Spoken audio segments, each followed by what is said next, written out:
Thank you. Thank you. Good evening. Assalamu alaikum, everyone. Masa al khair too. You know that one? Masa al khair. Good evening. God. How can I skip the? It's going to be really embarrassing if I try. So that's why we wear kandoras when we go to school. So no skipping at school. What I'll talk about today is, if you see there, is the concept of pursuit of happiness. And I told them, as a speaker, I will speak about pursuit of happiness, question mark. Really, that's exactly what the life that I went through myself. As a guy who's always desired, in your age, as kids, you want to finish high school one day, right? And after high school, you want to go to college. So on my way out of high school to go to college, of course, my dad was struggling to afford that I go to a Western college and expense. Everybody thinks all Emiratis are rich or all Arabs are all rich. Forget about that, all right?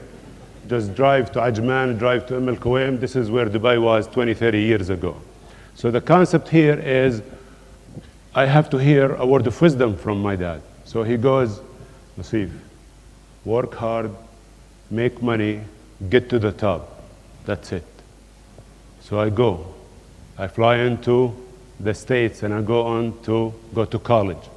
Calculated if I went through college and finished, I will be in debt for 10 more years after college. Try and help all my family, but my family is pretty big in size.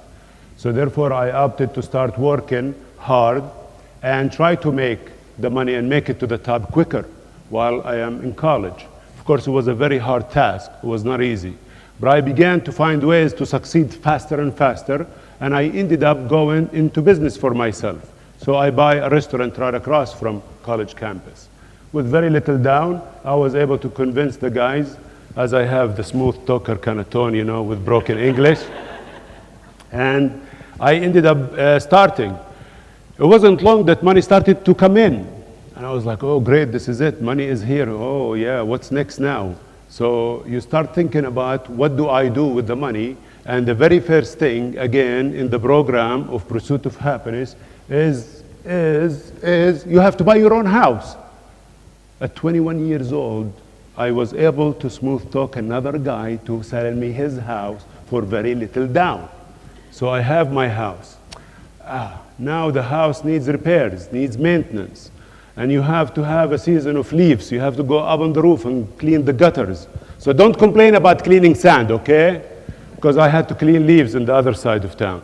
So the concept is, there is pain, this is happiness, this is it.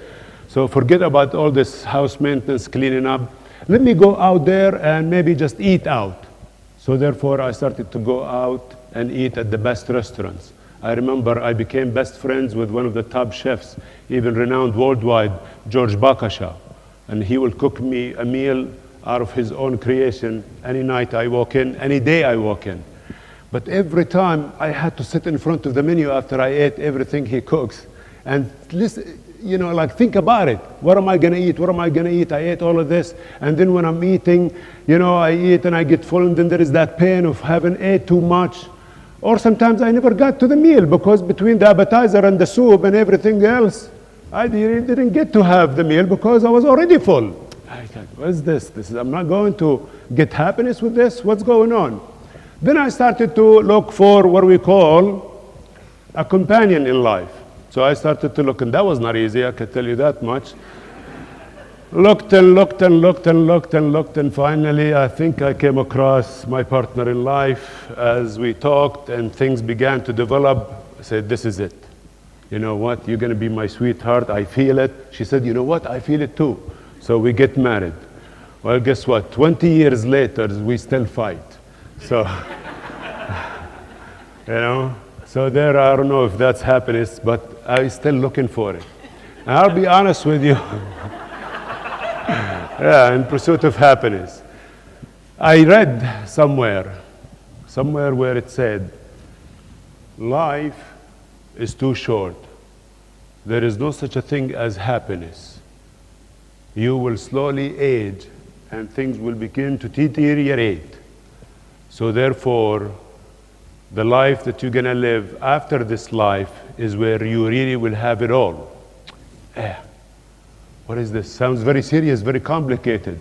I started to visit my thinking process, and I started to read more. And then I read that everything you desire, think about it, it's perceived with hard work, efforts, agony, pain to get to it. It's called goal or desire, whichever way you want to put it. Then once you get there, after you have accomplished it and achieved it, then there is pain. I ate too much. My God, that was good, but oh, I feel the pain. So what is it?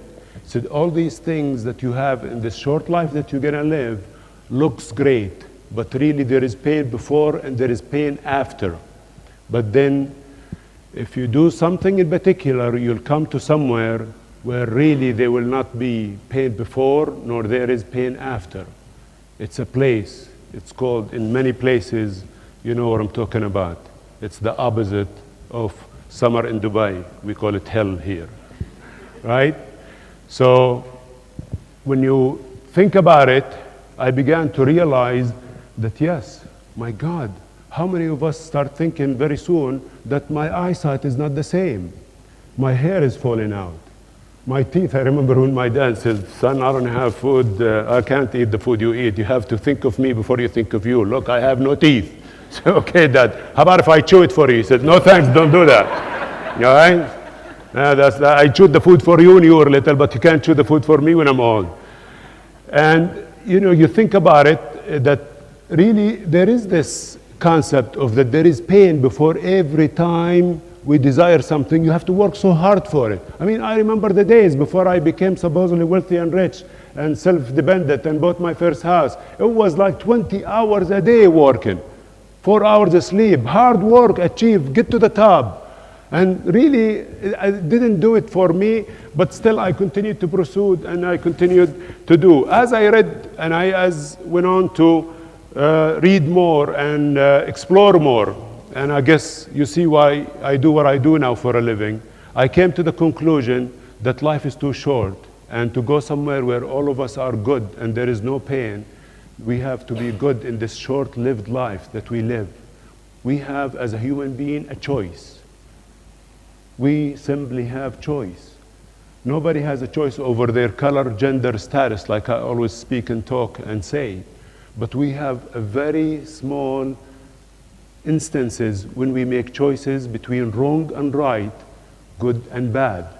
And when you choose what's right, he said, all of you will come together and you will eat with no pain. You will have not to work, but you will think and you will receive without making any effort. This is a place where I'm going to reward you for having stayed the course of good human being to all. Good to the environment, good to the animals, good to the human race, good to your Lord, good to your parents, good to your neighbors, good to all of mankind. And it became a way of life for me to simply find how I can serve in this short life. What I am about to do is talk and speak and simply bridge the gap between mankind, and hopefully that we all can coexist in peace in a place called Dubai, where more than 200 nationalities, more than I don't know how many religions, but most of us have no religion these days, which is fine. But we are willing to coexist in peace and accept differences and have fun for the time being. Thank you so much.